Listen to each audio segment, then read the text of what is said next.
Assalamualaikum warahmatullahi wabarakatuh. Halo sahabat hijau, berjumpa lagi bersama saya tentunya di Umar Faruk Channel.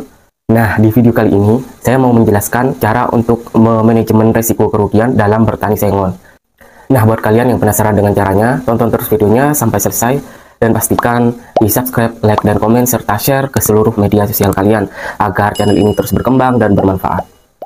Jadi sengon ini merupakan komoditas perkebunan unggul di Indonesia yang memiliki nilai ekonomis yang tinggi. Tapi, sengon juga merupakan komoditas yang memiliki tingkat risiko tinggi juga. Makanya, selain merawat tanaman dengan baik, petani juga harus paham cara memanajemen risiko kerugian dalam bertani, khususnya tanaman sengon. Nah, jadi kita sebagai petani harus berkompeten di bidang yang digelutinya. Misal kita memilih untuk menanam sengon. Jadi sebelum terjun ke dunia persengonan, kita harus kompeten dulu dalam dunia sengon. Dan kompetensi teknik yang harus dimiliki petani mulai dari pembibitan, penanaman, pemupukan, pengairan, pengendalian hama dan penyakit, maupun panen. Selanjutnya ke pasca panennya. Semua teknik ini harus dikuasai terlebih dahulu, ataupun sahabat hijau punya mentor yang sudah pernah sukses dalam dunia sengon.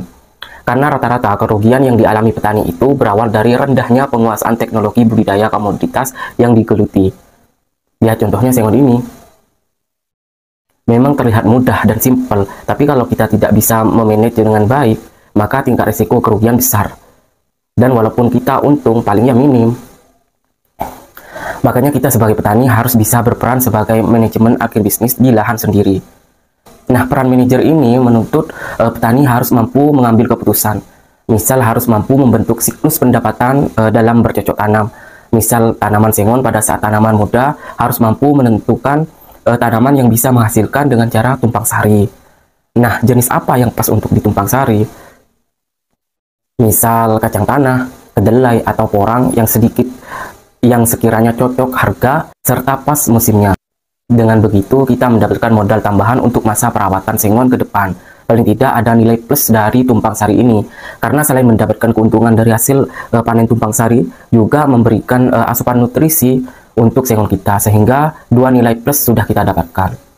Selanjutnya, kita harus mampu membaca faktor apa yang bisa menyebabkan risiko penurunan produksi dan penurunan pendapatan sengon, sehingga kita bisa mengantisipasi ketika sengon kita menginjak pada masa panen.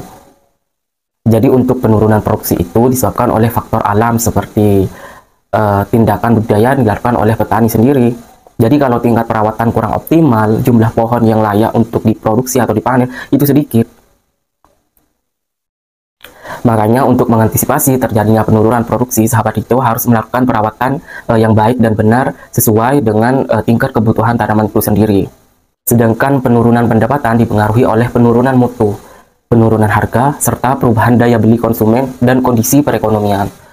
Nah, untuk mengantisipasi agar tidak mengalami penurunan pendapatan, sahabat hijau perlu adanya pandangan kayu sengon ini ketika memasuki masa panen mau dijual kemana.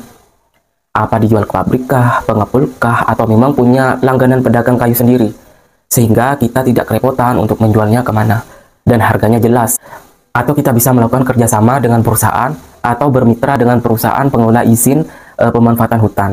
Biasanya pabrik penggeraki kayu yang sudah besar itu sudah mempunyai surat izin pengelola kayu hutan, dan pasti legalitasnya sudah jelas, PT atau CV. Dengan begitu, kita bisa menjualnya dengan harga kisaran lebih tinggi dengan pengepul kayu. Jadi untuk itu kita perlu planning atau perencanaan awal hasil panen sengon kita ini mau dijual kemana. Dan ketika sengon masuk di umur 3-4 tahun perlu yang namanya perlakuan penjarangan.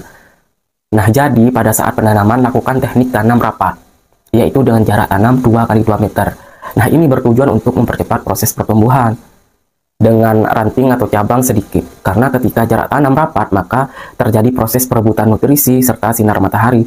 Makanya tanaman otomatis pertumbuhannya cepat dan di usia 3 tahun masuk di tahap fase generatif, yaitu pembesaran batang. Nah, ini saatnya lakukan penjarangan.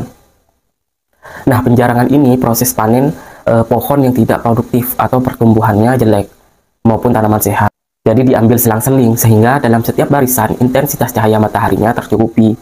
Intinya dari sekian banyak pohon dalam satu kebun diambil 30%-nya yang masuk tahap penjarangan dan 70%-nya dipelihara sampai masa panen tiba. Nah, dari hasil penjarangan tersebut bisa kita manfaatkan untuk dijual sebagai kayu bakar. Dengan begitu kita dapat nilai tambahan lagi untuk modal ke depannya. Kan lumayan di umur 3 tahun tanaman sudah segede lengan orang dewasa, pasti laku untuk kayu bakar.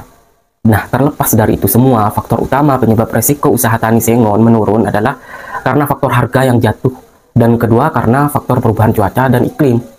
Jadi cuaca atau iklim sangat berpengaruh besar terhadap produktivitas dan kualitas sengon yang dihasilkan petani, karena sangat berkaitan dengan hama dan penyakit.